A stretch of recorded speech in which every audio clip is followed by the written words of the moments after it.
Motion से जुड़ने के लिए वीडियो को लाइक और चैनल को सब्सक्राइब जरूर करें।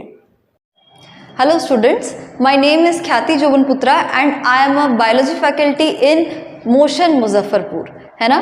तो आज जो चैप्टर हम स्टार्ट करने जा रहे हैं वो है बहुत ही important chapter regarding NEET, that is biotechnology principles and processes.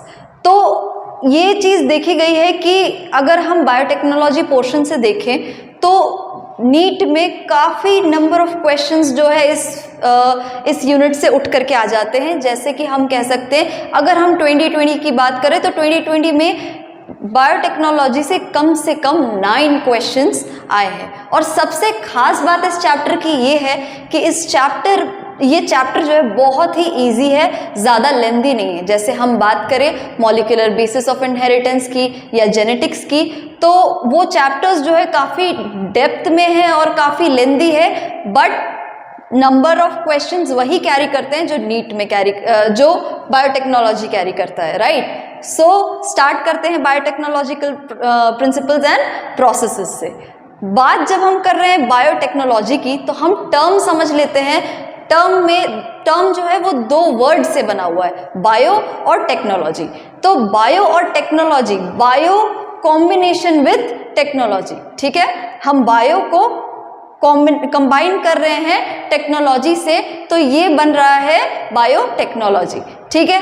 अब जब हमने बात करी बायोटेक्नोलॉजी की, तो बायोटेक्नोलॉजी टर्म किसने डिफाइन करी थी ये जानना तो बहुत ज़्यादा ज़रूरी है, ठीक है। तो biotechnology term was given by Karl Ereky. किसके द्वारा दिया गया था ये वर्ड? कार्ल इराकी के द्वारा, ठीक है। अब जब हम बात कर रहे हैं बायोटेक्नोलॉजी की, हमने बेसिक तो समझ लिया कि बायो को कंबाइन कर रहे हैं टेक्नोलॉजी के साथ और क्या कर रहे हैं, बायोटेक्नोलॉजी कर रहे हैं, ठीक है। बट इस टर्म को डेप्थ में समझना जरूरी है, ठीक है। तो इसका डेफिनेशन, अगर बेसिक डेफिनेशन की हम बात करें तो हम देखते हैं कि क्या हो सकता है इसका बेसिक डेफिनेशन। अगर हम बायोटेक्नोलॉजी की बेसिक डेफिनेशन देखें तो ये कहता है, it is the use of organisms और their component to produce products which are useful for humans. तो डेफिनेशन ये कह रहा है यूज ऑफ ऑर्गेनिजम्स और देयर प्रोडक्ट्स। तो यूज ऑफ ऑर्गेनिजम्स और देयर प्रोडक्ट्स का मतलब, और देयर कंपोनेंट्स का मतलब क्या हुआ?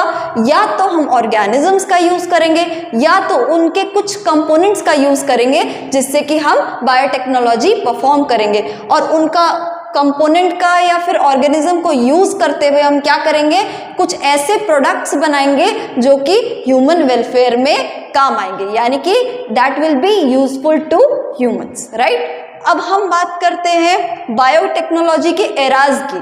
क्यों? क्योंकि हमने देखा है कि बायोटेक्नोलॉजी, अगर हम बात कर रहे हैं बायोटेक्नोलॉजी की, तो ऐसा नहीं है कि बायोटेक्नोलॉजी अभी नया कुछ अलग सा टर्म आ गया है। हम ये बायोटेक्नोलॉजी को काफ़ी सालों से फॉलो करते आ रहे हैं, लेकिन हमें पता नहीं है कि ये बायोटेक्नोलॉजी का एक पार्ट है, राइट। तो अगर हम एराज ऑफ बायोटेक्नोलॉजी की बात करें तो 2 एराज में बांट सकते हैं हम बायोटेक्नोलॉजी को। एक है ओल्ड या फिर ट्रेडिशनल बायोटेक्नोलॉजी और दूसरा है न्यू या फिर मॉडर्न बायोटेक्नोलॉजी। ओल्ड या फिर ट्रेडिशनल बायोटेक्नोलॉजी की अगर हम बात करें तो ओल्ड बायोटेक्नोलॉजी जो है वो 1970 से पहले से करते आ रहे हैं हम इस टेक्नोलॉजी को। अगर एग्जाम्पल के तौर पर हम देखें तो इसके एग्जाम्पल में क्या आ सकता है, curd making, bread making, wine making, है ना। तो पहले ये समझ लेते हैं कि ओल्ड बायोटेक्नोलॉजी या ट्रेडिशनल बायोटेक्नोलॉजी क्या कहना चाहता है। हम यहाँ पर माइक्रो ऑर्गेनिजम्स की नेचुरल कैपेबिलिटीज को यूज करते हुए एक प्रोसेस निकाल रहे हैं जिसको हम ओल्ड बायोटेक्नोलॉजी कह रहे हैं। क्या कहते हैं हम? Use of natural capabilities of microorganism to produce products, है ना। हम प्रोडक्ट्स बनाने के लिए माइक्रो ऑर्गेनिजम्स की पुरानी कैपेबिलिटीज यानी नेचुरल इनहेरेंट कैपेबिलिटीज को यूज कर रहे हैं और प्रोडक्ट्स फॉर्म कर रहे हैं, है ना। तो पहला एग्जाम्पल हमने देखा यहाँ पे कर्ड मेकिंग का। कर्ड मेकिंग तो हमारे घर घर में बहुत सालों से होती आ रही है और हम ये देखते हैं कि कर्ड मेकिंग में हम कुछ दूध को उबाल करके कुछ इनोक्यूलम डालते हैं, है ना, जिसको हम घर में नॉर्मल भाषा में मेरवन कहते हैं, है ना। तो वो इनोक्यूलम में क्या प्रेजेंट होता है, थोड़ा सा दही डालते हैं ना, वो थोड़ा सा दही जो होता है वो क्या होता है, इनोक्यूलम, जिसमें क्या प्रेजेंट रहता है बेटा, लैक्टोबैसिलस स्पीसीज। ठीक है, लैक्टोबैसिलस स्पीशीज जो है वो ऐसे माइक्रो ऑर्गेनिज्म है जो कि कर्ड मेकिंग में हेल्प करते हैं। अब अगर हम बात करें कर्ड मेकिंग होती कैसे है, तो हमने एक मिल्क का बोल लिया, ठीक है, मिल्क लेने के बाद हमने इसमें क्या डाला, इनोक्यूलम डाला, क्या डाला, इनोक्यूलम, और इनोक्यूलम डालने के बाद लैक्टोबैसिलस स्पीशीज ने क्या किया, प्रोड्यूस करने लगा क्या, लैक्टिक एसिड, और लैक्टिक एसिड के प्रोडक्शन से मिल्क क्या करने लगा, कोगुलेट करने लगा, क्या करने लगा, कोगुलेट करने लगा। तो मिल्क का कोगुलेशन ही क्या कहलाता है, curd, and here curd is produce. तो कर्ड हो गया हमारा प्रोडक्ट, और नेचुरल कैपेबिलिटी क्या हुई, लैक्टोबैसिलस की, formation of curd, release of lactic acid, है ना। तो दिस इज कर्ड मेकिंग। उसी तरह से वाइन और ब्रेड बाय सैक्रोमाइसिस सेरेवेसी, सैक्रोमाइसिस सेरेवेसी को हम क्या कहते हैं, और ईस्ट कहते हैं, क्या कहते हैं, ईस्ट। और ये तो हम बहुत पुराने समय से देखते आ रहे हैं, हमने बेकरी प्रोडक्ट्स में भी बहुत बार ये चीज देखी है कि ईस्ट का यूज करते हुए हम क्या बनाते हैं, ब्रेड बनाते हैं, वाइन बनाते हैं, है ना। तो ये हो गया ओल्ड या फिर ट्रेडिशनल बायोटेक्नोलॉजी के बारे में। अब हम बात करेंगे न्यू या फिर मॉडर्न बायोटेक्नोलॉजी के बारे में। जब हम बात कर रहे हैं न्यू और मॉडर्न बायोटेक्नोलॉजी के बारे में, तो ये कहता है कि यूज ऑफ जेनेटिक इंजीनियरिंग और recombinant DNA technology to produce products. अब ये दो बहुत ही बड़े बड़े शब्द आ रहे हैं सामने, यानी कि genetic engineering and recombinant DNA technology.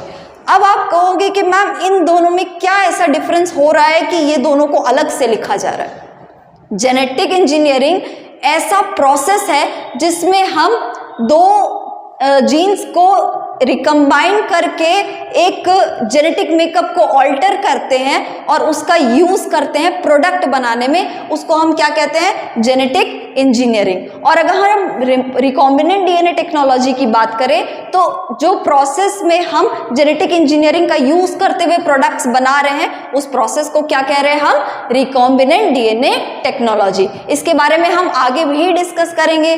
तो मॉडर्न या फिर न्यू बायोटेक्नोलॉजी के बारे में अगर हम बात करें, तो इसका सबसे इंपॉर्टेंट या सबसे कॉमन एग्जाम्पल अगर हम बोले तो वो होगा human insulin gene transferred in E coli. क्या होगा, human insulin gene transferred in E coli. अगर हम बात करें ह्यूमन इंसुलिन जीन की, पहले हम इसका हम यूज कहाँ पे कर सकते हैं, ह्यूमन इंसुलिन को का सबसे इंपॉर्टेंट यूज अगर हम कहें तो वो कहाँ पर होगा, वो होगा डायबिटीज को क्योर करने के लिए, है ना। तो डायबिटीज को क्योर करने के लिए बेटा पहले हम क्या करते थे, हम डायबिटिक पेशेंट्स को क्या करते थे, ऐसा इंसुलिन देते थे जो कि पिग या फिर कैटल को स्लॉटर करके उनके पैनक्रियास से निकाल करके दिया जाता था। ठीक है, देखो डायबिटीज को क्योर करना तो जरूरी है ना। तो वो किस चीज से क्योर हो सकता है या फिर कंट्रोल में आ सकता है, जब हम इंसुलिन देंगे। ठीक है, तो इंसुलिन देना जरूरी था, इसलिए हम क्या करते थे, कैटल या फिर पिग्स को स्लॉटर करके उनके पैनक्रियास से इंसुलिन निकाल करके डायबिटिक पेशेंट्स को देते थे। बट इसकी वजह से क्या होता था, एक तो उनको स्लॉटर करना भी अच्छा नहीं है, और दूसरा ये कि वो इंसुलिन जो है वो क्या करता था, जो पेशेंट्स थे उनको बहुत ही ज़्यादा इफेक्ट कर रहा था, एलर्जी कॉज कर रहा था, जिसकी वजह से हमें कोई दूसरा तरीका ढूंढना था क्या करने के लिए, इंसुलिन बनाने के लिए। तो हमने क्या किया, इंसुलिन की कोई एक जीन ली, इंसुलिन की एक जीन ली, ह्यूमन इंसुलिन जीन लिया। क्या लिया, ह्यूमन इंसुलिन जीन, है ना। ह्यूमन इंसुलिन जीन को लेने के बाद हमने क्या किया, इसको किसी ऑर्गेनिज्म में ट्रांसफर कर दिया। ठीक है, प्लाज्मिड जो है ऑर्गेनिज्म में पहले से प्रेजेंट होता है, हमने क्या किया, इस जीन को ट्रांसफर कर दिया, और जीन को ट्रांसफर करने के बाद क्या किया, यहाँ पे रिकॉम्बिनेशन हो गया। इसको हम रेड से बना देते हैं। ठीक है, यहाँ पे हमने क्या किया, इसका रिकॉम्बिनेशन कर दिया, है ना, रिकॉम्बिनेशन कैसे हुआ, ये खुद जा करके इसके साथ ज्वाइन हो गया। बहुत सारे ऐसे चीजें प्रोसेसेस हम यूज करते हैं, है ना, जैसे कि बहुत सारे एंजाइम्स यूज करके हम इनका क्या करते हैं, रिकॉम्बिनेशन करते हैं, ठीक है। और रिकॉम्बिनेशन करने के बाद क्या होगा, ये क्या करेगा, ये प्रोडक्ट, ये आरएनए बनाएगा और आरएनए से क्या बनेगा, प्रोटीन बनेगा और प्रोटीन अल्टीमेटली क्या होगा, हमारा प्रोडक्ट, है ना, प्रोडक्ट यानी कि इंसुलिन। अब इस इंसुलिन को जब हम किसी ह्यूमन में डालेंगे तो इन्फेक्शन नहीं कॉज होगा। क्यों इन्फेक्शन कॉज नहीं होगा, क्योंकि यही प्रोडक्ट जो है वो ह्यूमन जीन से ही बना हुआ है, ठीक है। तो ये हो गया हमारा न्यू या फिर मॉडर्न बायोटेक्नोलॉजी के बारे में। और एग्जाम्पल में क्या होगा, ह्यूमन इंसुलिन ट्रांसफर्ड इन ई कोलाई। तो यहाँ पे हम एंड करते हैं किस चीज को, एराज ऑफ बायोटेक्नोलॉजी को। आगे हम कुछ ऐसे लोगों के बारे में देखेंगे जो बायोटेक्नोलॉजी से काफी ज्यादा अटैच्ड हैं, बायोटेक्नोलॉजी को बनाने वाले लोग हैं। और साथ ही हम ऐसी चीजों को देखेंगे जहाँ पे हम बात करेंगे कि किसने डेफिनेशन, प्रॉपर डेफिनेशन दी है बायोटेक्नोलॉजी की।